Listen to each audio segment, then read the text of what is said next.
మన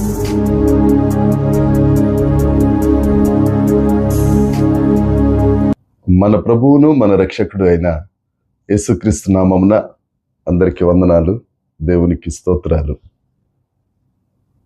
అత్యున్నతుడు, ఆశ్చర్యకరుడు, గొప్ప కార్యాలు చేసే గొప్ప దేవుడు మనలందరినీ ప్రేమించి మనకు అనుగ్రహించిన ఈ నూతన దినమును బట్టి సమస్త మహిమ, ఘనత, ప్రభావములు యేసయ్యకే చెల్లునుగాక.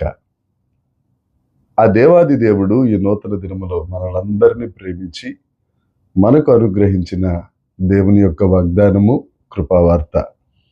కీర్తనల గ్రంథము 37వ కీర్తన 18వ వచనం. నిర్దోషుల చర్యలను యెహోవా గుర్తించుచున్నాడు, వారి స్వాస్యము సదాకాలము నిలుచును. దేవునికి స్తోత్రం కలుగునుగాక, దేవునికి మహిమ కలుగునుగాక.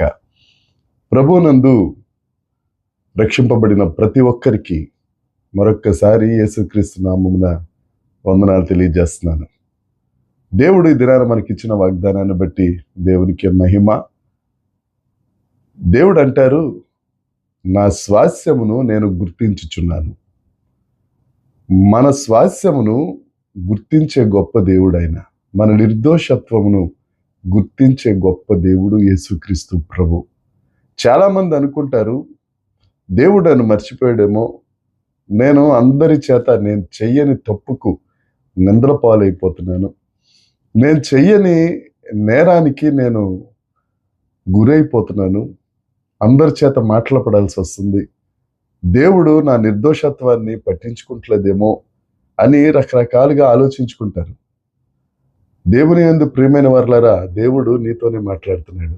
ఆయన నీ నిర్దోషత్వమును గుర్తించి ఉన్నాడు. తప్పక నీకు గొప్ప పేరును, మంచి ఖ్యాతిని ఆయన నీకు అనుగ్రహిస్తారు. యోసేపు గురించి మనందరికీ తెలుసు కదా. పోతిఫరు ఇంట్లో యోసేపు ఉన్నప్పుడు పోతిఫరు భార్య పాపానికి ప్రేరేపించింది, చాలా విసిగించింది యోసేపును.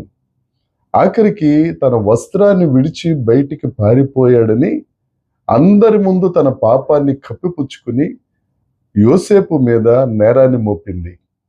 పాపానికి ప్రేరేపించిన ఆవిడ సంతోషంగా ఉంది, పాపానికి ప్రేరేపించిన ఆవిడ శిక్షను తప్పించుకుంది.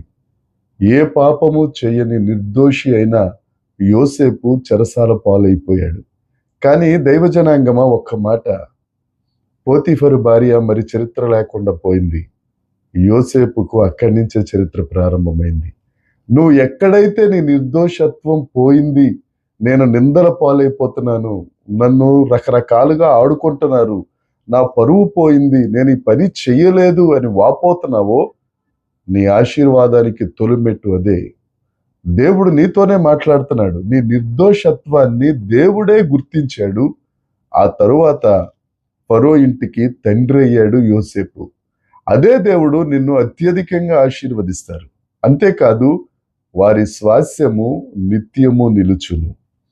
పోతిఫరు భార్య ఏమైపోయిందో తెలియదు కానీ నిర్దోషత్వాన్ని కాపాడుకున్న యోసేపు నిత్యము నిలబడ్డాడు.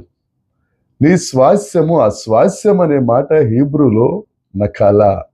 నకాలా అంటే నీ యొక్క ఆస్తి, నీ యొక్క పేరు ప్రఖ్యాతులు, నీ దీవెన, నీ ఆశీర్వాదం నిత్యము నిలుస్తాయి. చాలామంది పోగొట్టుకున్న ఆస్తిని మరలా తిరిగి తెచ్చుకోలేరు.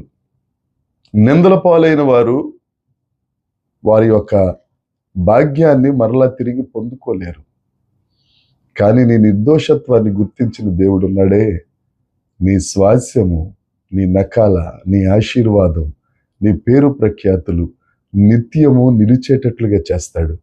ఆయన నీ ప్రార్థనను గుర్తించాడు, ఆయన నీ సహనాన్ని గుర్తించాడు, ఆయన నీ ఓర్పును గుర్తించాడు, ఆయన నీ మంచితనాన్ని గుర్తించాడు. అంతేకాదు, దానికి తగ్గట్టుగా నిన్ను ఆశీర్వదించి అనేకులకు ఆశీర్వాదకరంగా నిన్ను చేశాడు. నువ్వు వారి దగ్గర ప్రార్థన చేస్తే నీ స్వాస్యం, నీ ప్రార్థన ఫలం అది నిత్యము నిలిచే ఉంటుంది. నువ్వు సంపాదించుకున్నది నీ పిల్లల పిల్లల వరకు నిలిచే ఉంటుంది. దేవుడు నీ నిర్దోషత్వాన్ని గుర్తించాడమ్మా.